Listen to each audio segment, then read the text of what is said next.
कर्म करो तो फल मिलता है, आज नहीं तो कल मिलता है, जितना गहरा होगा कुआं उतना मीठा जल मिलता है। नमस्कार, मैं Sahu Prajapati ocean of knowledge channel में आपका स्वागत करता हूं। आज हम लोग बात करेंगे खाद्यान्न में चावल के बारे में। चावल के बारे में देखेंगे आज चावल की किस्में कितनी होती हैं या फिर चावल उत्पादन कहाँ अधिक होता है। सबसे पहले देखेंगे चावल यह एक उष्णकटिबंधीय मानसूनी प्रदेश की उपज है।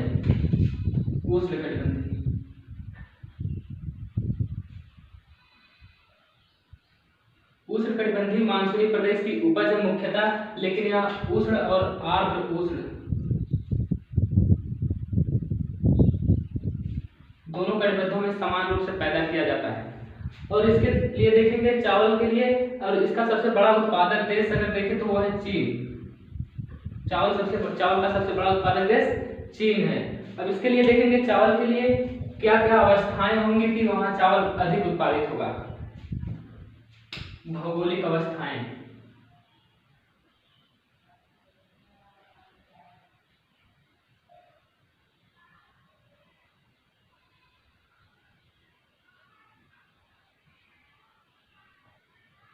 भौगोलिक अवस्था में पहला है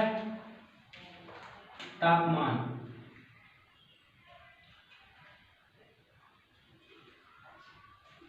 चावल के लिए कितने तापमान की आवश्यकता होती है। देखिए चावल अभी पहले हमने बताया कि चावल एक उष्णकटिबंधीय मानसूनी प्रदेश की उपज है, यानी इसके लिए तापमान की अधिक आवश्यकता होती है। जहां तापमान 19 डिग्री सेंटीग्रेड से कम होता है, अगर तापमान 19 डिग्री सेंटीग्रेड से कम है तो वहां चावल की खेती नहीं की जा सकती। इसके लिए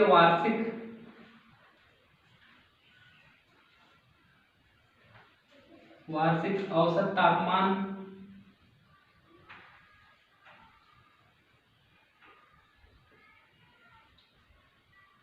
24 डिग्री सेंटीग्रेड से 37 डिग्री सेंटीग्रेड होता है। इसका वार्षिक तापमान कितना होता है? 24 डिग्री से 37 डिग्री के बीच वार्षिक तापमान जिन क्षेत्रों में पाया जाता है वहां चावल की खेती अच्छी की जाती है। और यदि इसके बाद देखें कितना तापमान की आवश्यकता होती है, यह एक उष्णकटिबंधीय चावल उष्णकटिबंधीय या चावल जो है फसल है। दूसरा देखेंगे वर्षा।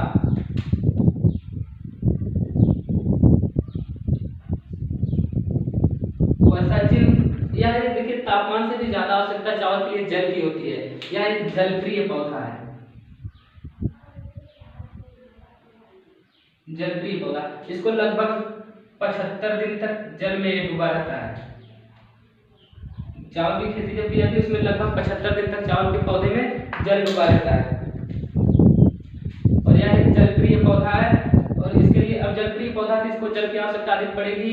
यह किन भागों में की जाती है? जहां वर्षा 100 से 200 सेंटीमीटर तक होती है।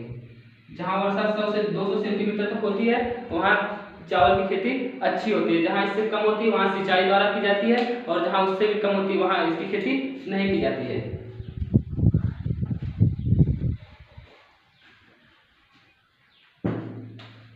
और तीसरा है मिट्टी। चावल के लिए कौन सी मिट्टी अच्छी होती है? इसके लिए चिकनी या गहरी चिकनी दोमट मिट्टी। गहरी चिकनी दोमट मिट्टी, ये मिट्टी चावल के लिए अधिक उपयुक्त होती है। क्यों? क्योंकि इसमें जल रोकने की क्षमता अधिक होती है। इसमें काफी समय तक जल टिका रहता है। अब जब ये इसमें जलप्रिय पौधा है चावल, अधिक दिन तक इसमें जल की आवश्यकता होती है। अगर ऐसी भूमि है कि जहां शाम को आप भरे पानी और सुबह तक खाली हो गया, तो वैसे स्थानों पर कृषि नहीं की जाती है। इसलिए ऐसे मिट्टी पर कृषि की जाती है जहां कुछ समय तक पानी वहां टिका रहे।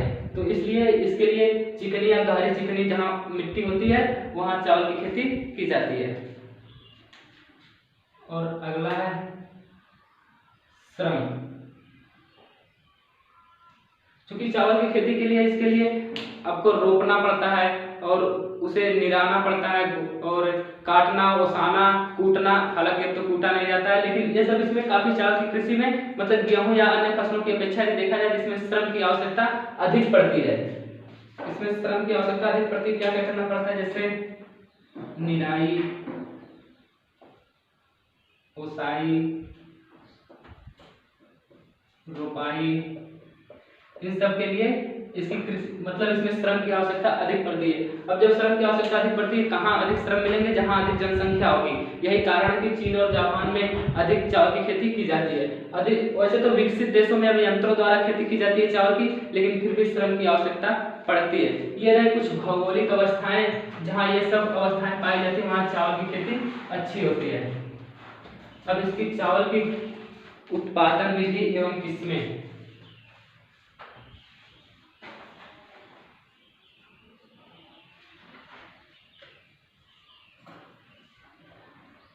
उत्पादन विधि एवं किस्में,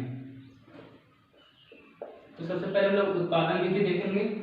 यदि आप लोग कृषक होंगे तो आपको पता ही होगा कि इसको सबसे पहले क्यारियों में बोया जाता है, फिर उसके बाद लगभग ये 15 सेंटीमीटर के जब हो जाते हैं, 15 सेंटीमीटर के आसपास हो जाते थे, इनको वहां से उखाड़ कर दूसरे खेतों में जल भरकर उसमें हाथों से कतार में लगभग लाइन से सीधी सीधी लाइनों में रोप दिया जाता है। हाथों से भी यंत्रों का हालांकि उपयोग तो किया जाता है, लेकिन काफी कम क्षेत्रों में किया जाता है। अभी इसका सक्सेस कोई यंत्र नहीं आया है, फिर भी कहीं कहीं किया जाता है। तो 15 सेंटीमीटर जब बड़े बड़े हो जाते हैं तो इनको कतार में हाथों से रोप दिया जाता है और जल भर दिया जाता है। क्योंकि इसमें अगर पर्याप्त मात्रा में जल मिलती है तो इसका ये पौधा विकास अच्छे से करता है। तो ये रहे इसके उत्पादन की विधि। और फिर वैसे बोते समय भले इसमें जल रहता है, लेकिन काटते पकते समय इसमें से जल पूरी तरह से निकाल दिया जाता है। और इसकी किस्में अगर बात करें किस्मों की, तो इसमें जो निम्न क्षेत्रों में उगने वाले चावल,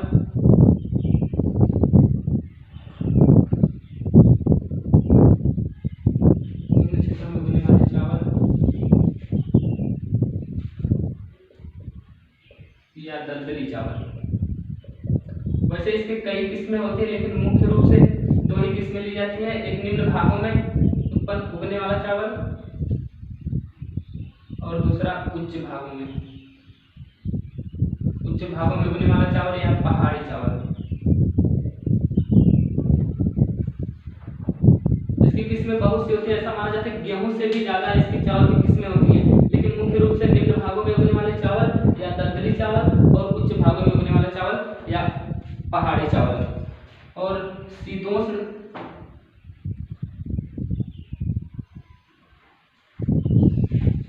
कटिबंध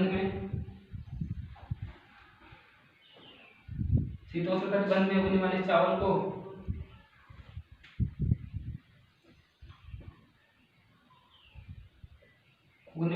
को जैपोनिका कहा जाता है।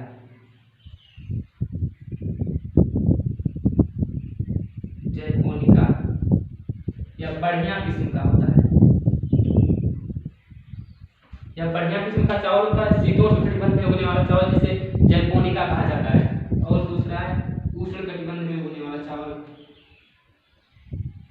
इसको कहा जाता है इंडिका या घटिया किस्म का होता है। शीतोष्ण कटिबंध में उगने वाले चावल को जैपोनिका कहा जाता है या बढ़िया किस्म का चावल होता है। और उष्ण कटिबंध में उगने वाले चावल को इंडिका कहा जाता है, जो कि थोड़ा घटिया किस्म का होता है। ये रहे चावल के उत्पादन विधि और चावल की कुछ किस्में। अब देखेंगे चावल कहाँ अधिक उत्पादित किया जाता है। वैसे चावल विश्व के कुल उत्पादन का 90% चावल दक्षिणी पूर्वी एशियाई देशों से प्राप्त किया जाता है। दक्षिणी पूर्वी एशियाई देशों से, दक्षिण पूर्वी एशियाई देशों से कुल विश्व में चावल उत्पादन का 90% उत्पादित किया जाता है। इनमें जैसे कौन कौन से देश आते हैं? चीन, भारत, पाकिस्तान, श्रीलंका,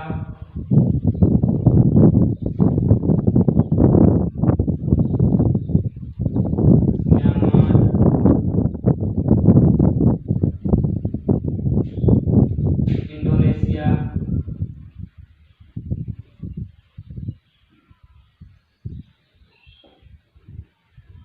इंडोनेशिया, फिलीपींस,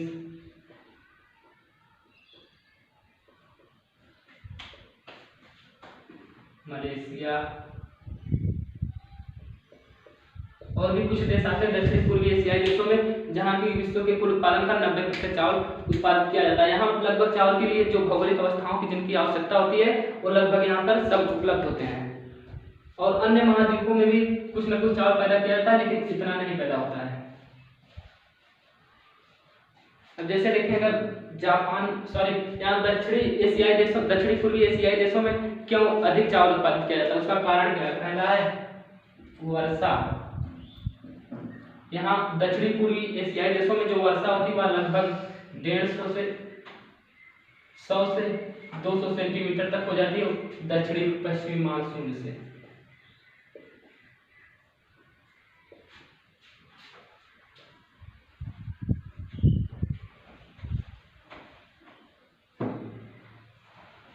वर्षा दक्षिण पूर्वी एशियाई देशों में लगभग 100 से 200 सेंटीमीटर के बीच होती है दक्षिण पूर्वी मानसून से, जबकि आपको पता ही है कि यह एक जलक्रिय पौधा है, इसके लिए वर्षा अधिक आवश्यक है। तो यहाँ पर अधिक वर्षा होती है तो यहाँ पर चावल अच्छा पैदा होता है। और दूसरा है तापमान। यहाँ पर वर्ष भर तापमान ऊंचा रहता है और इसके लिए तापमान भी, यह उष्णकटिबंधीय पौधा है ही, तो इसके लिए तापमान की आवश्यकता होती है। और तापमान अच्छा यहाँ पर मतलब ऊंचा तापमान होता है, इसलिए यहाँ पर अधिक चावल की खेती की जाती है। और तीसरा है श्रम। अब दक्षिणी पूर्वी एशियाई देशों में वैसे भी जनसंख्या सबसे अधिक किन देशों की है? चीन है, भारत है, यही सब है। और चीन और भारत किन देशों में आते हैं? सॉरी, किस महाद्वीप में आते हैं? एशिया में। तो दक्षिणी पूर्वी एशियाई देशों में ये पड़ते हैं। यहाँ पर श्रम, जनसंख्या जहाँ अधिक रहेगी वहीं श्रमिक अधिक रहेंगे, तो यहाँ पर श्रमिक अधिक हैं, इसलिए यहाँ पर चावल की खेती अच्छी होती है। और एक है मुख्य खाद्यान्न। यहाँ के लोग चावल खाना अधिक पसंद करते हैं, इसलिए भी यहाँ चावल की खेती अधिक की जाती है। यह है दक्षिण पूर्वी एशियाई में चावल उत्पादन के कारण। अब यदि जापान में देखें तो जापान में चावल की किस्में जो होती हैं 4000 किस्में। जापान में लगभग 4000 किस्मों के चावल बोए जाते हैं, चावल पैदा किए जाते हैं। और सबसे अधिक चावल यहाँ पर होन्शु द्वीप,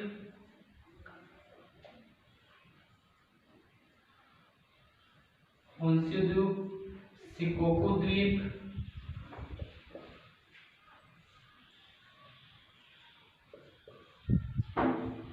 एवं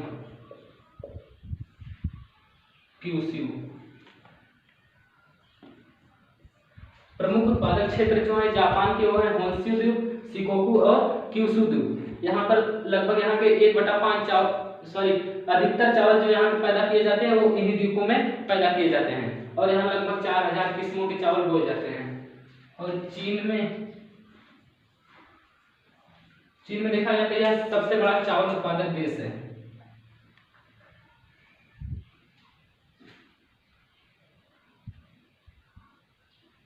सबसे बड़ा चावल उत्पादक देश चीन है। और यहाँ चावल की खेती 29 डिग्री उत्तरी अक्षांश से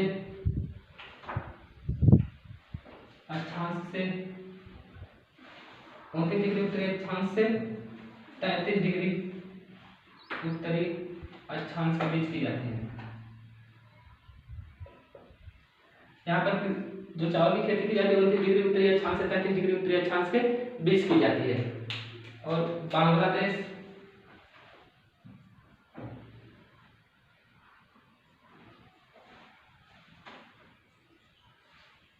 बांग्लादेश में मुख्य क्षेत्र जो है वो है रंगपुर, बोगरा, ढाका आदि क्षेत्रों में चावल की खेती अधिक की जाती है। अब देखेंगे आगे भारत में तो वैसे कुछ ही राज्यों को छोड़कर, वैसे तो हर राज्य में कुछ न कुछ खेती की जाती है, लेकिन कुछ राज्यों को छोड़कर अधिक राज्यों में चावल की खेती की जाती है।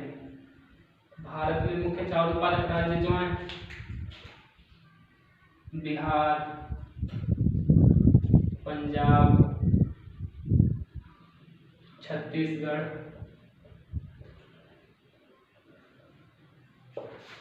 झारखंड,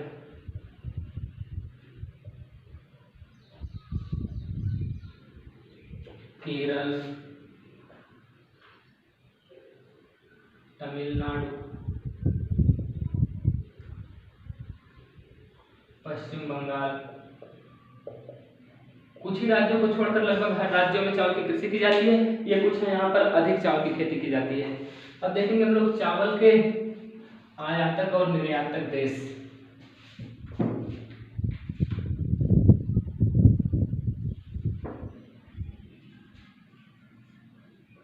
चावल के प्रमुख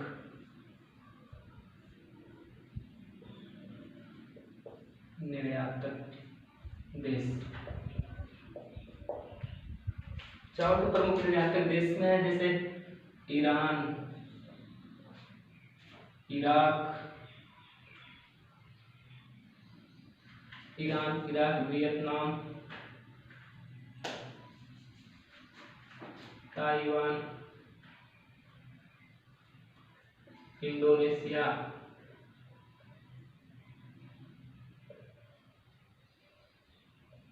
आज कुछ देश है जो श्रीलंका भी है। ये कुछ देश है जो चावल के प्रमुख निर्यातक देश हैं। और अगर चावल के प्रमुख आयातक देश देखें,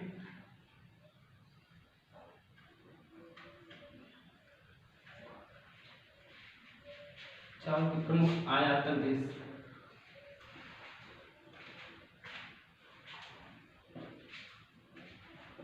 आयातक देश में जिन देशों की जनसंख्या अधिक है वहाँ चावल का आयात किया जाता है। जैसे चीन में सबसे अधिक चावल उत्पादित भले ही किया जाता है, लेकिन वहाँ चावल आयात किया जाता है जनसंख्या अधिक होने के कारण। चीन, Japan, Bharat, USA, France, Germany, ये कुछ देशों में चावल का आयात किया जाता है। वैसे चावल की खेती माना जाता है सब विद्वानों की राय में कि चीन में 3000 ईसा से 3000 वर्ष पूर्व ही चीन में चावल की खेती जो है वहाँ चीन में ईसा से